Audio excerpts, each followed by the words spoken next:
welcome to ThreatTraq Essentials. We're going to take a look at some of the basic everyday cybersecurity lessons we can learn from this week's ThreatTraq stories. I'm here today with Mike Klepper. How you doing, Mike? Doing good. How are you doing? Great, great. Let's talk about the first story, a very sad story about a milestone that was really reached in the history of ransomware, where ransomware actually was the cause of a fatality.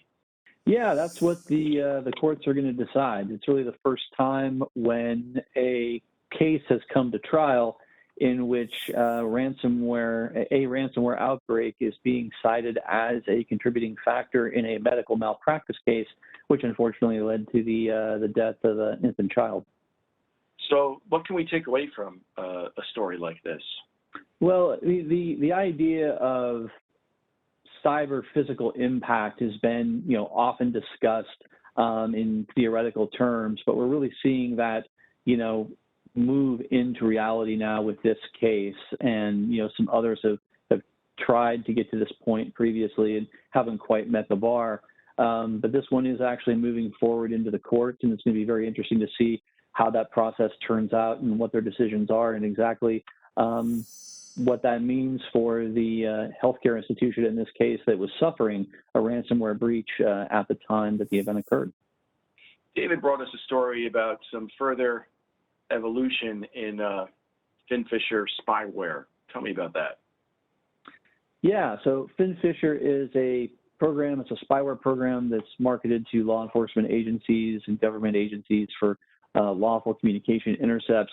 But recently, malware analysts have identified instances of it which are using a new technique, specifically a UEFI bootloader infection process, whereby that malware is actually infecting the computer at a hardware level. And so it's able to load up and preempt any of the kinds of security validation and checking or mitigation controls that would be loaded by the operating system because it loads in advance of that. And this is something that has seen very, very rare usage in the wild, and it really is a significant step forward from a capabilities perspective if they're using that on a consistent basis. Are there any steps that users can take to protect themselves here? Certainly there is some mitigating steps. The NSA put out a paper talking about configuration changes that can be made to the bootloader process on a machine to allow that to help mitigate some of those risks. But ultimately the infection vector remains clicking on the wrong things, installing untrusted programs, to really following good user-related practices around careful cybersecurity activity are recommended as well.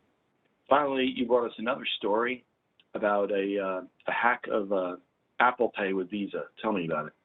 Yeah, some researchers in the UK brought forward an interesting bug that actually combines the two platforms' capabilities between Apple Pay, specifically when used with Visa for express transit payments, which allow transactions to occur without the user having to unlock the device or prove that it's them and using the device through a PIN number or something along those lines.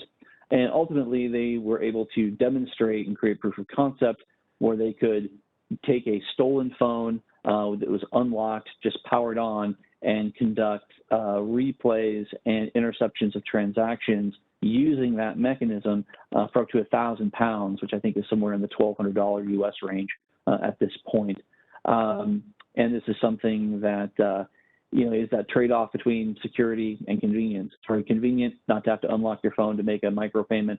However, in this case, they were able to find bugs that are unique to the pairing of those two platforms that would allow a threat actor to possibly, make substantial charges without proof of identification. So is there anything being done to fix these bugs?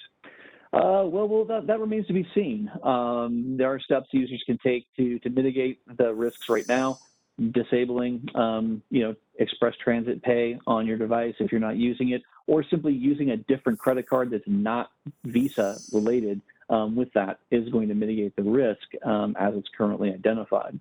Well, thank you for that great insight, Mike. And thank you all for watching. If you want to get great insights like this every week, please like and subscribe below. And if you want to take a deeper dive into any of these stories, click on them and watch them in their entirety. We'll see you next time.